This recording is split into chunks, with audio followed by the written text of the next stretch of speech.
In March of 1928, the St. Francis Dam north of Los Angeles, designed by William Mulholland as a reservoir for the California Aqueduct, collapsed. It was the largest engineering disaster in California history, and it is inextricably woven into the epic history of water in Los Angeles. As this is the centennial year of the California Aqueduct, we thought this was an appropriate time to convene a panel to discuss the St. Francis tragedy and its enduring catastrophic and cultural significance. So our distinguished guests tonight include historians and one of my favorite co-conspirators, William Deverell, professor of history at USC, where he specializes in the history of California and the American West, and he is the author of several books, including Whitewashed Adobe, The Rise of Los Angeles, and the Remaking of Its Mexican Past. Another historian, Donald C. Jackson, the author of Building the Ultimate Dam, John S. Eastwood, and the Control of Water in the American West, and Pastoral and Monumental Dams, Postcards, and the American Landscape. He's also the co-author of the article Privilege and Responsibility, William Mulholland and the St. Francis Dam Disaster, published in California History, and he teaches history at Lafayette College in Easton, Pennsylvania. Rebecca Solnit is a writer, historian, activist, and the author of 13 books about ecology, environment, landscape, community, art, politics, hope, and memory. Her many books include A Paradise Built in Hell, The Extraordinary Communities That Arise in Disaster, A Field Guide to Getting Lost, and the best-selling volume of 19 essays and 22 innovative maps titled Infinite City, a San Francisco Atlas, and most recently, the very beautiful book, The Faraway Nearby. And she'll be reading and discussing that book tomorrow night at Skylight Books at 7:30, so you can join Rebecca again there. Our moderator tonight, just released from Royal Baby Watch, is Patt Morrison, a writer and columnist for the Los Angeles Times, a frequent radio host and the author of the best-selling Rio, LA, Tales from the Los Angeles River. Please join me in welcoming our distinguished panelists, and some of them will be signing their books in the lobby after the program. Thank you. Thank you all for coming. The images you have seen will be among those we're discussing tonight. All of us who write about Los Angeles regard it in some fashion or another as a magic slate. The city writes upon it, lifts it, erases it, and writes again. We have the gift of having not clung to historical memory and historical grudges, but we're also cursed with having forgotten it, and you know what they say about people who forget it. We also have in the city a sense of the artifice of the landscape. Carrie McWilliams called it an island upon the land, the engineered city on top of a natural landscape. And what happened on the night of March 12th and 13th, 1928, is an example of that. It's part of the larger discussion of the 100th anniversary of the Los Angeles Aqueduct and what it did to change Los Angeles, the way we think about Los Angeles, and the way we regard the city and ourselves. To that end, we have this wonderful panel here to talk about this event and its repercussions to this day in the city of Los Angeles and beyond. So thank you all for being here. We might perhaps ask Bill Deverell to set the scene for us for that night. Sure, I'll give it a shot. One of the things that we encounter very quickly when you look at this disaster is just how horrific and shocking it was to a city that had arisen in the early 20th century on this juggernaut of growth and accomplishment. So a lot of that wrapped up in the persona and success of William Mulholland. So just to imagine how surprising and horrible this accident was, there's a sense of shock across the landscape that reverberates perhaps unto this day. But when I teach this event to my students, of course, water and engineering play a really significant part in the story. But the ironic comparison of having just accomplished building the aqueduct not that many years prior to this, beginning very ambitious, for good or ill, work on the LA River, and then this very, very horrible accident takes place. So just the kind of counterpoint to success and engineering triumph that is surrounding the juggernaut of growth and demographic change in Los Angeles is really compelling. Let's pull our mics a little bit closer. I think we'll make sure we can be heard far and wide, and in this universe and beyond, as our paperwork requires us to do. So, DC, you live in Pennsylvania, but from 3,000 miles away, you've heard the reverberations of this disaster, and it's engaged you. Actually, water in the West is what first engaged me, and just the importance of water and the place of water in an arid landscape and its its special relationship to the political economy. That's what I got interested in. Not specifically about even Mulholland or Los Angeles, but about the technology of dam design. In fact, the first time I ever visited the St. Francis site, I didn't come up the canyon. I came down from the Antelope Valley because I was up there studying and interested in the history of the Little Rock Dam, which was built by the Little Rock and Palmdale irrigation districts and built contemporaneously with St. Francis, but a very different relationship. So my sense of this is not just, being in Pennsylvania and not just having an interest in LA, but it's this relationship between water storage and a very distinct political economy that is oriented towards storing floodwaters and what that means in terms of the economy. And then that's what sort of what grew in me in having this real interest in trying to understand what happened at St. Francis and what its impact was, how it related to dam building across the West in the time period since. Some of the images we saw are from your collection. That's right. Oh, I'm a postcard and photo collector, and St. Francis does have a pretty good record left by people who went up, some amateur snapshotters and others that took pictures of the carnage. And Rebecca Solnit's going to give us the poetry of this. I am. Yes? I'm on this panel because I know absolutely nothing about the St. Francis Dam disaster, apparently, but I do know something about disasters. It's really interesting looking in the Wikipedia entry, I have to confess, and what it made me think about, because there's a 120-foot wall of water when the dam broke, was I was in Fukushima for the one-year anniversary or not in Fukushima, in the prefectures north of there, to look at what the tsunami did in Japan in 2011. It was very similar. And in terms of some of the damage you saw, like huge steel girders twisted and things like that. So it's interesting because I don't actually know how people behaved in this disaster. I know how they've behaved in a lot of other disasters. And in a lot of sort of engineering disasters. Japan was a social and engineering disaster as much as a natural disaster. And of course, Hurricane Katrina, where the least worst thing that happened to New Orleans was a hurricane. Then there was Army Corps of Engineers and the levees. And then there was the Department of Homeland Security, FEMA, the Bush administration, the mayor, and the governor, which were the real disasters that hit the city. So disasters there are some commonalities about human behavior, but the circumstances vary so much. So. What do you see in this one that resonates in the same fashion? Just from the wreckage, it's hard to tell what the human story was. It's interesting, when I did my book on disasters, A Paradise Built in Hell, I thought I was going to have frontispiece photographs. And how people felt and what they looked like were so completely different that you often heard people who had been just passionately absorbed and energized and rather heroic, but all you saw was really bedraggled people in the rubble. So what things look like and what they feel like are nowhere more different than in disasters. Although the San Francisco earthquake did get a lot of jaunty pictures of people cooking in funny little homemade kitchens with hilarious slogans on them, like "Eat, drink, and be merry, for tomorrow we may have to go to Oakland" is the famous one. I think that still holds, no? It's like "Eat, drink, and be merry" because Silicon Valley's pushing us all to Oakland now.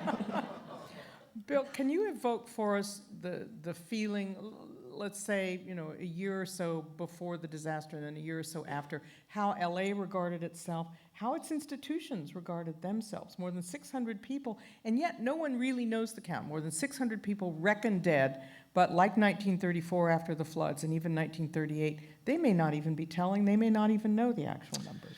That's a great question, Pat. I think, in so many ways, this disaster gets pegged rightly, wrongly, some mix between the two on Mr. Mulholland. And it's the Shakespearean drama of the great rise of his career with the remarkable completion of the aqueduct just a decade or a decade and a half before that, and then this tremendous disaster that results in the deaths of hundreds and hundreds of people. So he carries the focus of the disaster much more than we see in the institutional history of LA or even the Department of Water and Power history of LA, et cetera. So, and he's larger than life even before this disaster. So the Shakespearean quality to his fall, where he says, "I envy the dead." He's famous for these really clipped, very, very insightful speeches. When the aqueduct opens, he gives the famous "there it is, take it" remark, and then he envies the dead in this disaster. So so much of the oxygen and the reverberations of the dam disaster are laid right at his feet. And then the reverberations are, I think, still happening, actually. I mean, I think if you go to the site, it's very, very moving. You can still see the detritus. You can still see the way that it cut through the landscape. Of course, the dead remain, in some respects, uncounted. And so the reverberations are still very much there, reverberating beyond the saga and the downfall of a single man. And William Mulholland, as Bill said, was given to very pithy comments when asked whether he would run for mayor of Los Angeles. He said, "I would rather give birth to a porcupine backwards than be mayor of Los Angeles." So if only our politicians in this day and age could emulate his brevity. DC, you just went to the site, right? On this I was right? up there on Saturday, that's correct. And what did it evoke for you? Well, this is about the 15th time I've been there, and every time it's a little different. I think what it evoked for me, though, because it wasn't just going to the dam, it's also traversing and traveling through the Santa Clara River Valley and seeing that 54-mile swath that was devastated by the flood as it made its way down to the Pacific just south of Ventura. And what I'm struck by is how the people who mostly suffered were people who had no interest and got no value or benefit from the dam or from the aqueduct. The aqueduct cuts through the upper reaches of the Santa Clara River. I call it, or in the book that Norris and I are finishing, it's a corridor and a way station. It's sort of this accident of geology that the aqueduct sort of comes through the upper reaches of the Santa Clara River on its way to Sylmar. But that's where the storage dam was built. So when it washes out, no one in LA gets hit. No one who benefited from the dam suffered from it. Now, there were some employees of the Bureau for Power and Light at Powerhouse Number 2 who certainly died and suffered a horrific death. But the destruction is brought primarily to a people in a place that this wasn't their dam. Just like the Owens Valley. Very similar. I think there are ways of connecting it. And there are also ways that prior to the dam washing out, if you look at what is today United Water Conservation District, which is based in Santa Paula, its origins were the Santa Clara River Protective Association. And they were involved in a water rights dispute with the city because through the construction of this dam, which was primarily to store Owens Valley water, the city also laid claim to 5,000 acre feet of floodwater every year in the 37.5 square miles above the dam. And so there was this was a mini version of Owens Valley in terms of there's the Leviathan of Los Angeles sort of coming into this rural area and wanting to use it to its purposes. So when I went up, when I go to the dam, it's not just going to the dam, but it's taking that trip up the canyon and then also taking it down, going through, well, now it's called Santa Clarita, but then it was Saugus, and then making your way down past Castaic Junction to Kemp, where many people died, and then Piru, Fillmore, Bardesdale really got hit, Santa Paula. And those were the communities that had to deal with the death. But they didn't get any benefit from it. And that's the part that I find, when I go there, that's one of the things I want to keep in mind. The paradox for me, apropos of what you've written, Rebecca, is that we live in this part of the world in fear of the natural disaster, and yet here is a disaster of our own engineering. You know, the disaster sociologists who are so central to my book have a wonderful saying, there's no such thing as a natural disaster. And earthquakes don't kill people, architecture does. You know, that none of these are very natural. And, you know, it has to do with human decisions. And in something like this is almost, you know, water is what could be more natural than water, but who decided to pile it up unstably above, you know, tens of thousands of people. So, and it's interesting because when they're perceived as natural disasters, people often unite and respond, et cetera. But when it's perceived as a social disaster, as a betrayal by the authorities, it often creates division and strife, and it also freaks the hell out of the authorities because they've been caught, they've failed. And disasters often unfold like insurrections and revolutions where there's this sense that, and I saw that in Fukushima, I saw that in Hurricane Katrina, which helped bring down the Bush administration, and the Bush administration, people admit it, that, you know, it discredits authorities and does really interesting political things. I don't know Mulholland fell clearly, but if there are larger repercussions. And I'll ask Bill about that, because here you've got the 1920s, it's the City Beautiful movement. Los Angeles is in a big boom era. The water from Owens Valley helped to make that possible. And the city was really in a very confident and optimistic position. So maybe you can characterize what this did to the psyche of the city and how it altered maybe the city's sense of its own destiny. I'm not sure I know. The 20s sets the table for LA to become a great city. It's not, comparatively, it's not a great city until really after the Second World War in size and power and economic clout and innovation, et cetera. But the 20s sets the stage. And so the metropolitanization of Los Angeles is well underway in the 20s, and it's prodigious. And water is certainly clearly important to that. So the thinking about water is really profound. So 28 is the same year the Metropolitan Water District gets created. So thinking very, very strongly about water and how to move it, how to think about it, and how to tie it to the city's future. The psyche question about LA and the downfall, in many respects, I do think that Mulholland is singled out, again, perhaps justly, but he takes so much of the weight of this and does so purposefully too, as well. But remember, 28 is almost 29. And so when we get to 29 and the fall of the stock market and the arrival of the Depression, that also lets out a lot of air in Los Angeles' balloon. And what was the nature of the inquiry into the cause? Did it have an inquisitorial tone? Was it more in sorrow than in anger? How did this proceed? Don. Oh, I've been reading that 800-page transcript of the inquest, but I should also say there are many investigations. There are many studies. It's not, there's the one that the coroner's office takes on, and this is the one we have the best public record of. It's not always the most edifying testimony, but I would say the one investigation that takes on the most important historically is the one that Governor C.C. Young sponsored, and which its report came out within 2 weeks of the flood. And I think what's important to understand, this gets at this issue of the 20s, and you raised the Metropolitan Water District. What is on the landscape, what it politically, economically, the primary issue of March 1928 is the Boulder Canyon Project Act, Boulder Dam. This is what, or sometimes known as Swing Johnson, named after Representative Swing and Senator Hiram Johnson. This is what the future of Los Angeles is based upon. And if it's called Boulder Dam, that is what is presently Hoover Dam. That is a concrete curved gravity dam, identical in form, but certainly not in design, but in basic form to St. Francis.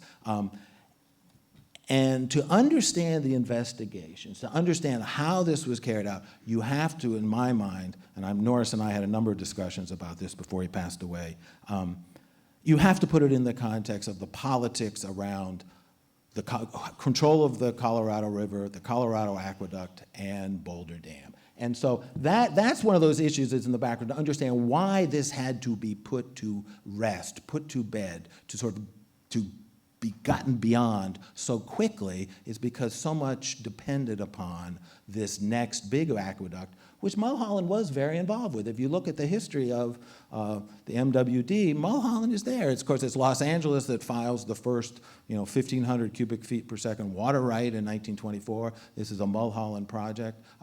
Boulder Dam is going to be paid for by the city of Los Angeles because they're going to buy the electricity to pump the water through the aqueduct.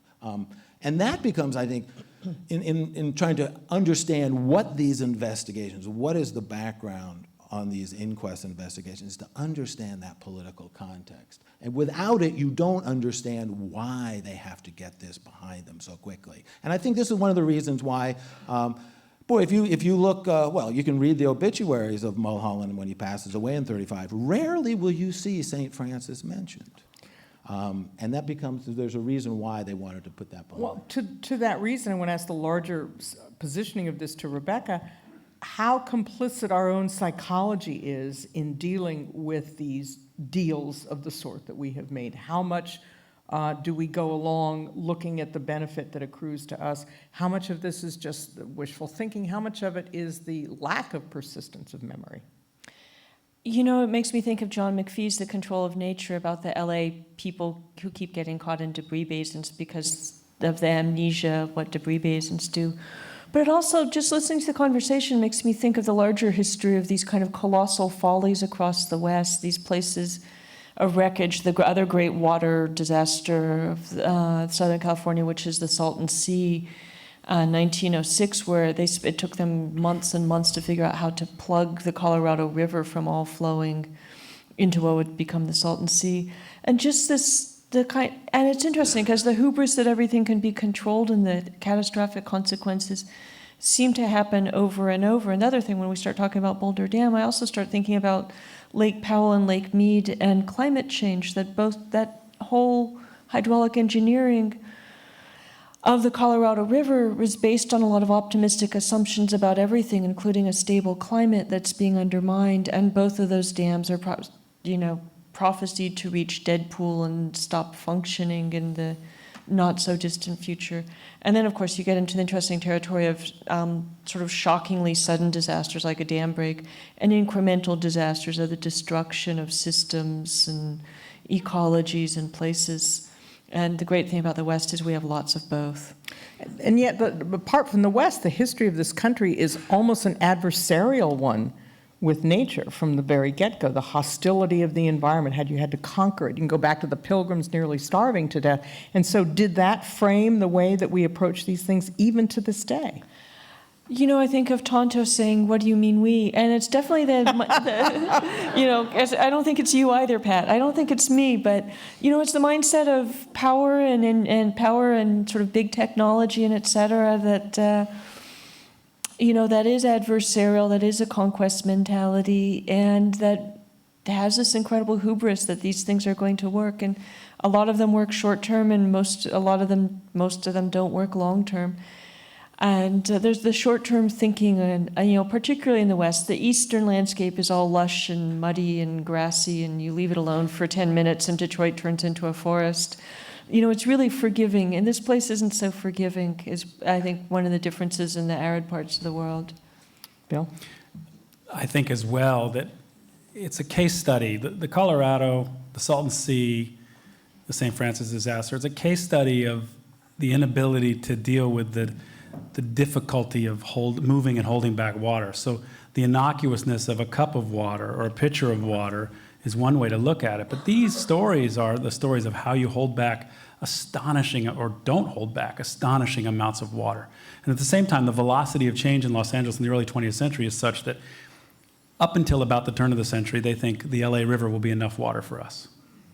Then they think the Owens River will be enough water for us. And then they think we need the Colorado River. That might be enough water for us. And then they think we need another Owens Aqueduct. We'll put another one in there. And so the velocity of this disparity or this running out of water necessitates, on the part of the powers that be and the water providers and the growth machinery, greater and greater attempts to move and hold back bigger and bigger chunks of water. And it bounces back. By now, I've almost given up the struggle to try to persuade people, especially people in the East, that Chinatown is not a documentary. But it does make some oblique references to this disaster, to the dam. And Bill, maybe you can talk about the film and how it spun its web, cast its spell over the storytelling about With this. an embarrassing admission that I've seen the movie so many times. So it's just amazing. That's not embarrassing. Well, there's a very clever little... It's research. The entire movie is just so clever. And it's not history, it's a movie. But it's historically informed and clever. Mm-hmm. So there's an early reference in the City Hall meeting where the sheep come in. There's an early reference where Hollis Mulray talks about a dam that fell down. And that's the St. Francis. And he says he's not going to build the Alijo Vieja or whatever it is because the Vanderlip Dam fell down. That's a brilliant little chestnut of historical facts about probably a reference to Frank Vanderlip, the financier who laid out and built Palos Verdes. So it's a certain kind of power clique and landed gentry reference to Los Angeles. So that movie, that reference to St. Francis is in that movie, and certainly the cycles of drought, either real or imagined, contrived or conspiratorial, that are woven through that movie and the justification for doing certain things to water in LA or land, that's drawn directly from this era of the teens and 20s. And actually, there's a wonderful exhibition about LA history at the Natural History Museum, and one of the lures to get you in that said, I think the slogan is "Cow poop made LA." And it's true, and some of these factors that we regard as small and incidentally natural become major natural forces. DC, can you give us, if we're looking at, that maybe half dozen hours from that evening until the next day, could you give us a very quick kind of tick-tock of what happened? Oh, boy. Yeah, I can. First of all, let me get back to the Chinatown, because I agree. I mean, in the East, that's what people, think of. I always thought, though, that Noah Cross, though he's very different than William Mulholland in some respects, I think brings across the demeanor. Some might call it arrogance, but others will just call it this will to succeed. And that line at the end where we talk about, why are you doing this? The future.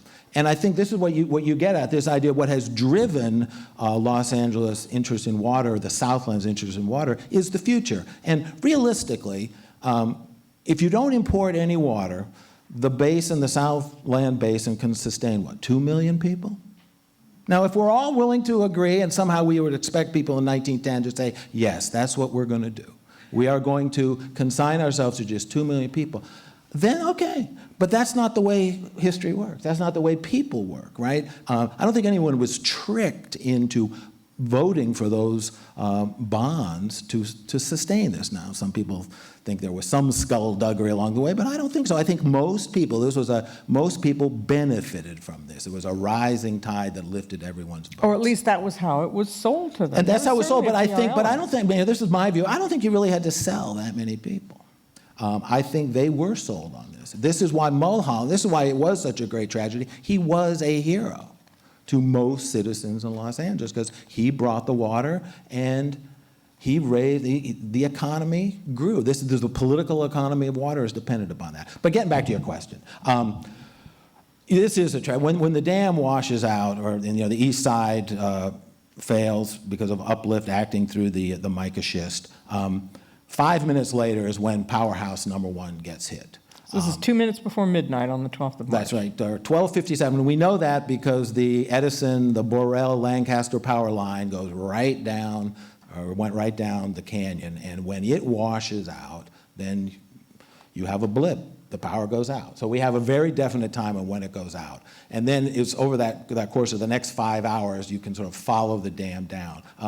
I think it's the people. But stop for a minute to think of 5 hours of water rushing. I think the average was 6 miles an hour. When it got to the end, it was going 6. I think average was about 10. Right? 5 hours of that. That's right. But it's those, that mile and a half downstream, that's where the wall of water is 120 feet high. That's where when you look at powerhouse number 2 and you look up on the side, and you can just see this. I mean, that's a major concrete building that just disappears. You can imagine what happened to the bungalows that the workers for the Bureau of Power and Light lived in. And then it's in that first 9 miles, as it comes down San Francisco Canyon, that's when it's sort of at its most horrible. That's when it's moving, it starts at 18 miles an hour, but it's just coming down. When it gets to what is now Santa Clarita, just past the Harry Carey Ranch, then it begins to open up. It's much wider. Then a lot of the silt and the sediment that came from the landslide on the east side begins to drop out. And the Newland Ranch gets covered with a huge amount of debris. That's where in the thing you saw, that bridge was the bridge on the Ridge route, right near what is now Magic Mountain. Not far from when you're on I-5 and you're going by, there's Magic Mountain. You are within a couple hundred yards of where that bridge washed out. Then it slows down. And you don't see any signs about anything about it, right? There are no signs. There's one plaque up at powerhouse number 2, but it's behind a fence, and I almost missed it this time. But no, there are no signs. There's no, hey, let's take a trip. Let's follow the flood. In that sense, it's different than the Johnstown flood. You go to Johnstown, which killed 2,000 people. It's a national park. You can go. It's a national park. You can go there. Of course, that has something to do with the congressman who wanted to get that in. But very different sort of memory here. But as it continues down, but you've got a 30 or 40 years difference in time and attitudes about that sort of thing too. Yeah, but they didn't make it the national park until the 60s. But anyway, you're right. But I think it has just a very different history because this is part of L.A. wanting to put this behind. There is a sense, whereas in Johnstown it was sort of recognized more. And there's a different dynamic, but this is something almost to celebrate, not in a fun way, but as something you want to remember, where St. Francis you don't. But as it comes down, the place where the most damage occurs, or the most destruction and death, is at this little railside called Kemp, where an Edison crew, Southern California Edison, they were building a transmission line down the valley. This is where they were camped for the night. And this is before the warnings go out. There's a whole history of warnings. Some people might want to ask questions about that, but how the word gets out. No word has gotten to Kemp at 1:20 in the morning. And out of an encampment of about 150 people, 84 people die. That was the picture you saw there with the car flipped over, Then it continues down. The last community that gets hit unaware is Bardsdale, which is just across the river to the south from Fillmore. Fortunately for communities like Fillmore or Piru and Santa Paula, they're up on the north slope, and the river is on the south side. So as it comes down and it begins to lose power, by the end it's only about 6 feet high. At this point it's about 10 feet high. Of course, that can be very destructive. But as it comes down, it hits those communities at Bardsdale pretty bad. But by the time it gets to Santa Paula at about 3:10 in the morning, the word has gotten out. This is part of the lore of Ventura County and the Santa Clara Valley. Officer Thornton is on his motorcycle getting the word out. So there aren't many deaths there, but then it finds its way to the sea. He's the two-stroke Paul Revere. That's right, he's the Paul Revere. And so that's, this dynamic where, and I think also about it, and I don't mean to think too much, but that was a pretty big question you asked. There are two really distinct sections of the disaster. There's Los Angeles County, that's what is up there, that's in the San Francisco Canyon, what is now Santa Clarita, what was then referred to as Saugus. That's one zone. And then the Newhall Ranch, if you go, even today, if you drive south on 126, there's not much between there and Piru. You have Rancho Camulos, but that's about the only settlement.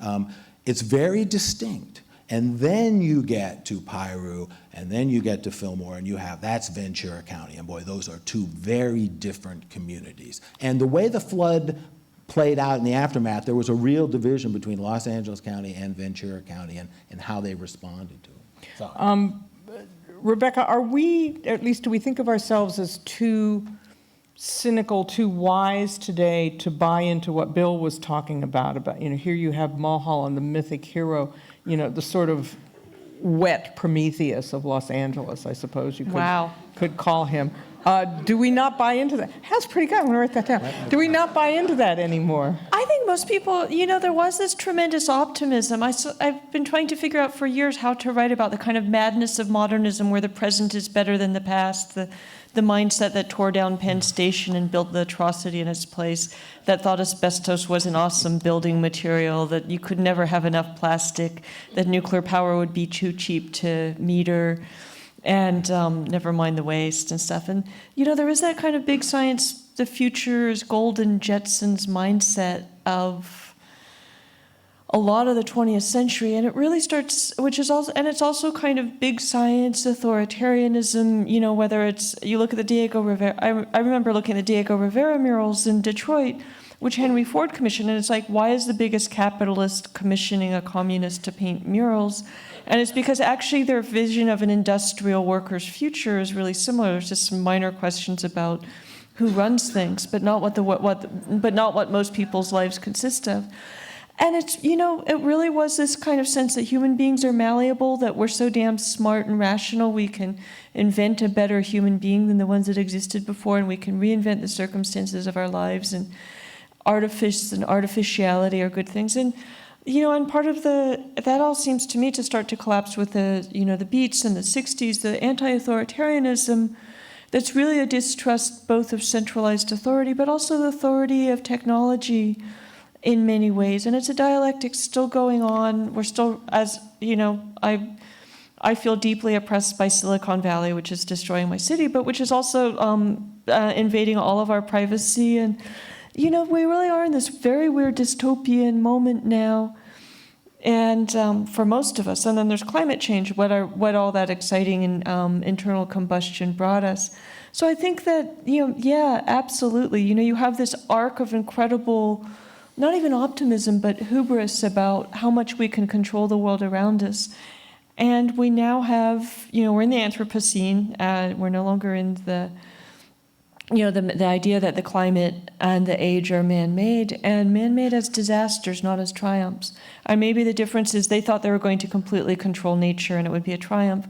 We now know that in a sense we've completely controlled it, but as catastrophe on the unimaginable scale of what the next 10,000 years are We going may to look shift like. the mechanism, though, but we still believe in the medium. In this case, well, Evgeny Morozov writes about this, about how we've invested all of our hopes in the idea that the app is kind of the savior, that we're all going to liberate ourselves by the app, and we'll lose weight thanks to the app, and that we've deified this. So it seems like we've just translated it from erector sets into, microchips, right? I'm just laughing, so I'm thinking, is that he who lives by the app shall die by the app? I think that's the sum of it. So. Yeah, but it's funny because, San Francisco, the Bay Area, and I just want to say that I represent Northern California, but I come in friendship. My father was born and raised in Boyle Heights, and you can still see the Solnit bootery and the terrazzo Guerrero shoes there. But, we're really divided between the techno-psychosis of Silicon Valley, which is really just big modernism, like, oh, wouldn't it be awesome if you wore glasses that dictated information to you from a corporation all the time? And, for example, also good for surreptitiously filming other men in bathrooms, it turns out. And, but the rhetoric, their vision of the good life is sort of my vision of 1984 with some Brave New World thrown in. And, so there's really, there hasn't been a lot of loud rhetoric, although I've been tried to be really loud against Silicon Valley, but we're really beginning to enter not only the conversation about what we've wrought with climate change and what kind of scaling back to much more minor consumption per capita and much more. And there will be some, I think, with climate change, which is something I work on a lot, we will need some very sophisticated technologies, sort of very well-designed solar and wind and other kinds of stuff. But also just a backing off from the idea that more is better and we're going to have big everything and we're going to control and et cetera. But so it's very weird because the Bay Area is full of lots of back-to-earth Luddites and alternative technology, permaculture people. And it's full of the sort of new overlords of all of our lives, the people, the young billionaires at Google and Facebook and Twitter and et cetera. And it's very weird.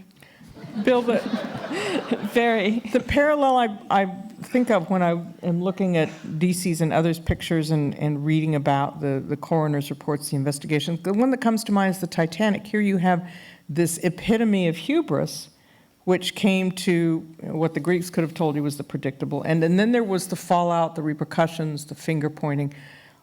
But there's been some revisionism recently. I'm sure DC can speak to this, but maybe you can talk about it a little bit. The initial findings, the sense of fault, and then over time how that changed, how science allowed that to change. Well, DC can speak to the particulars much more cogently than I can. One thing that is good to think about contextually here is this is an era, the hubristic notion of all this is an era where Los Angeles the Magnificent thinks in an engineering capacity, in a bond capacity, in a water capacity, in an electrical capacity, to reach well beyond any municipal borders. And so Los Angeles is growing so rapidly and the needs are so insatiable that Los Angeles reaches across the Southwest, reaches into the snowpack of the Rockies and the Sierras, et cetera, to drive that growth machinery.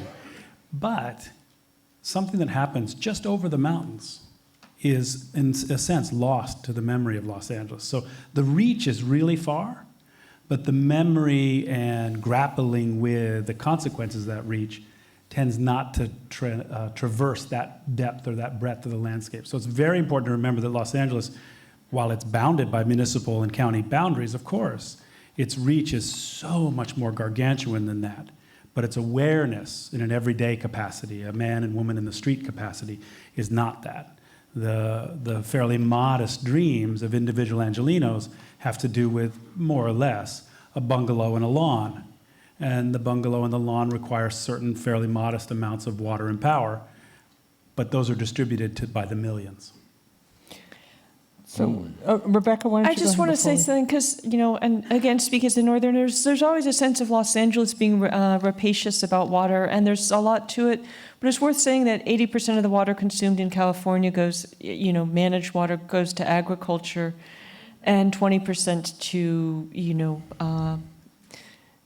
us people and houses and Domestic things like that. consumption. Yep, yep. Yes, that's the phrase. And even if you divide it that way, more than half of what we use in our houses is used outside, or sort Yeah. of ornamentally, or just Yeah. cleaning up the steps. This story of the aqueduct and the Colorado River aqueduct and their reliance on snowpack goes right to Rebecca's point about climate change.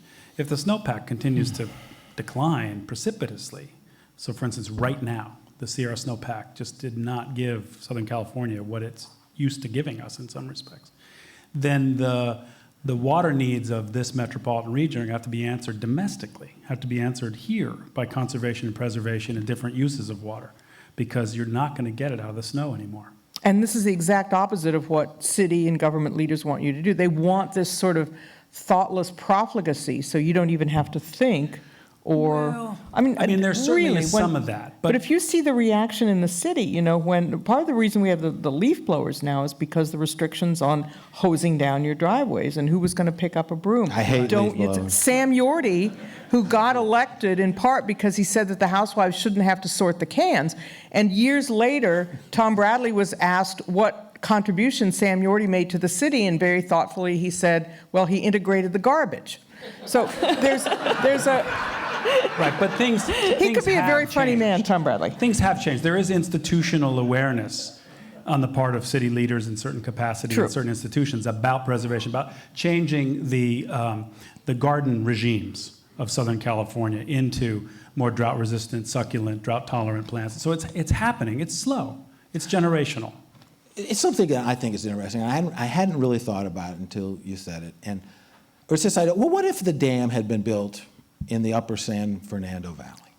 It could be, right? There's the two Van Normans, the upper and Van Norman, the San Fernando dams. If the geology had put the really big reservoir there, the reservoir site, you could have had a disaster that came down through the San Fernando Valley and then down through LA. And the memory of that would be very different than the memory of what St. Francis is. The citizens of Los Angeles would not have allowed that to have been forgotten. They would have had an interest in it. And I never really thought about it before, but there's a way in which, that price was paid by someone else, and boy, that was a lot easier to kind of block out. Whereas if it had happened, boy, I think there might have been a park. There could be a national park based upon it. In the 90 or the 71 earthquake, the lower San Fernando Dam almost collapses. Fortunately, it didn't have a lot of water in it, but that is probably more remembered in some ways in the San Fernando Valley than any memory of what happened just on the other side of the mountains. Which claimed 10 times as many lives as the Sylmar quake. Right, not only Sylmar. 50-something. Yeah, it was, and certainly nobody died because of the dam collapse. It was only partial. But there's a one where if you don't pay the price, then maybe your willingness to, or how you remember it, is going to be different. And in that way, a lot of times memory gets tossed around a lot, right, in the history biz. But this is one where sometimes it's not just a buzzword. There is sort of a collective memory of how it gets remembered, and that would have been a very different memory if San Fernando had paid the price. We have in Mulholland a figure who's lionized and then to some extent demonized. What was the ultimate determination, as it's still in the works? Even now, people are looking at this and say, what caused this dam to break? Well, that's something we can probably in the detail. But it failed because, let's put it this way, it wasn't a very good design. I mean, this is when Norris and I wrote our article that was published in 2004. The thrust and the gist of it is, that concrete curved gravity dam built between 1924 and 1926 was not up to the standards of other major concrete gravity dams being built in the area. If you look at any of the Reclamation Service dams, if you look at Elephant Butte, if you look at Arrow Rock, if you look in the Central Valley, you look at the original Exchequer, or you look at the original Don Pedro that A.J. Wiley designed, very different designs in terms of grouting, drainage, cutoff trenches, or the one to really look at is the O'Shaughnessy Dam or the Hetch Hetchy Dam. Look at those photos. Look at the Engineering News Record articles that publicized how it was built. St. Francis did not come close to that. And then in the midst of construction, where all the original talk about it, the spillway is going to be at 1,825 feet above sea level. Construction starts sometime in that period between July of 1924 and March of 1925. The spillway all of a sudden becomes 1835, and the capacity of the reservoir goes from 32,000 to 38,000. And that is the question of, like, how does the design accommodate that increase? And Charles Outland, whose name hasn't come up here, but I think it should, the person who was from Santa Paula, who had experienced the disaster when he was a teenager, he did a really good job uncovering and sort of making it known how that raising of the dam took place, and how the photographs that are actually now within the archives of United Water, the earliest surviving photographs of the dam from January of 25, show that, you know, that profile, that drawing that was distributed after the disaster is not an as-built drawing. It's a much more slender profile. So this is, you know, these are the issues that are there. What happens, though, in the midst of, especially the Governor's Commission report, they want to put this behind them. It is resolved within a week, and what they determine is the collapse is defective foundations. And they look to the west side, and I won't get into the west side, east side here, but it's a defective foundation. It's not the design, because if it was the design, that might call into question Boulder. Which is essentially the same principle. As That's right. It's the concrete curved gravity dam. But I would say this Boulder was designed to a much higher standard. It's in that regard, St. Francis was just really, I call it an architectural term, retardé. You know, if it had been built in 1910, okay, but not by the mid-1920s. And in that article, and that becomes really important to understand this issue of responsibility. I think it also gets at the issue of just how much Mulholland dominated the Bureau of Waterworks and Supply, essentially the Department of Water and Power. It's sort of the engineering version of the great man theory of history. So, and then of course you bring to mind Donald Rumsfeld's known unknowns, which factor significantly into this. We do set some time aside for questions, and this is the moment when we can do it. We have a couple of people with microphones in the audience who will look for you. So if you raise your hands, we will try to get to you as we talk about this. Somebody, yes, okay, first here, and then somebody over here, and then down in front here. Okay? Hello. I wanted to ask what the agricultural repercussions were of this, and did Fillmore and Santa Paula ever recover from this disaster? I'll take that. Yeah. The orchards got hit. It required restoration. If you go there today, well, what you're going to see in the Santa Clara Valley today is just the remnants of the floods from like 3 or 4 years ago. There's sort of a natural flooding. There's debris, and of course the native trees that sort of clog the waterways is different. Oh, but it definitely came back. You will not see evidence sort of agriculturally there. It's still once you get into Ventura County, boy, what a this is the sun-kissed world, the Limonera Ranch, and it definitely was able to come back. Over here. Topic. It's really interesting, and going back to the points that were brought up earlier about progress being, or I guess things in the future being better than things in the past, and then this attitude about conquering nature. I just wanted to know what you guys think, touching on something that's happening right now, or that could be happening in the future, the Keystone XL pipeline, where the region where it's being built, it's a drought-stricken area. it's if it happens, it could continue to ruin our environment, the environmental implications. What do you guys have to say about, All right, thank you. That attitude? Rebecca, do you want to speak to that? Because Sure. it falls within your... I work with Bill McKibben and 350.org, and I accept James Hansen's analysis on, You make it sound like a religious doctrine that you've... Well, but it's been treated as a religious doctrine, has. although it's science. It's the religious doctrine that's against it, because what climate change threatens more than anything else is big business, because the current model of the oil companies and some of the related titans of our country in particular are really, threatened by it, and they should be dismantled anyway, but that's another story. Where is Ida Tarbell when you need her? But, James Hansen said that it's game over for the climate if we complete the Keystone XL pipeline and run all that incredibly goopy, low-grade sludge through it, and it's really for fueling foreign countries. What was really interesting is we're starting to wind up the pre-audience discussion here. I was also thinking about how much environmentalists regard dams as disasters, and that breaking dams is something. Earth First announced its existence by running an image of a giant crack down Glen Canyon Dam, and there's been this kind of obsession with taking that dam in particular out. So it's interesting that we're here talking about the catastrophe when a dam ceased to exist, but the other catastrophes of when dams don't cease to exist. And this has been one of the great dividing points in the California legislature, too, where you have Democrats who talk about conservation and like groundwater storage, and Republicans who talk about building, which is a paradox because you might have union people actually building those dams. I've never really understood this. We have a question here. Who else? We want to get a couple more lined up while we're waiting. Let's see. Can we go over here? Oh, well, we won't forget you. But, all right, up here at the near the top, please, first.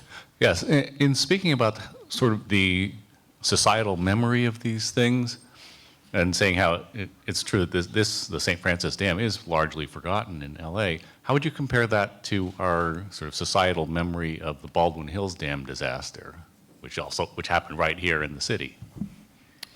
Bill, do you want That's to a great question, and I know only enough, because I believe in that amnesia about Baldwin Hills disaster, to say you're probably exactly right, that there's a certain marginalization of that neighborhood community, et cetera, that's probably marginalized that memory. But to be perfectly honest, know more about it than that. 62, 64? 64. 63, Hey. that's right. Or right, 63. Split the... Was it 5 people died? Right after the Kennedy assassination, so, that may have contributed to it, as well as the neighborhood as Well, you can go on eBay recently. There's a lot of press photos, which I was clicked through, where you can buy them. As old media is cleaning out its photo files. Yes, alas. You can buy you could see it, and but 5 people. Hey, that's a wreck on the I-5. That happened. So it didn't have that dramatic thing. It certainly, though, captured the attention, but it was kind of like a community kind of gets washed out a little bit. Right, and it doesn't challenge the iconography in a way that the St. Francis Dam did. We did have a question over here, if we can get here, and then we'll go back across the room. I was just wondering what the impact of the Can you put the mic closer to your mouth, please? Yes, I was just wondering about what the impact of the dam collapse was on the supply of water and its effect on LA and its growth. I mean, we've talked a lot about the deaths, of course, which are very serious, but presumably this dam was holding back a lot of water that was really needed, or... Okay, let's... Right. Well, it was an emergency supply. Actually, I was just looking at that today. I was looking at Scattergood's testimony. He wanted to make the case. Because the aqueduct was out of service for about 2 weeks. There was only that stretch between Powerhouse number 2 and then going into the tunnel that then would go down to Dry Canyon. They had to get that rebuilt. They had it rebuilt within 2 weeks. And one of the reasons that St. Francis was full, absolutely to the brim, was because all the reservoirs downstream were also full. So, there was no crisis of water supply that came as a result. There's another question over here. Up there, excuse me.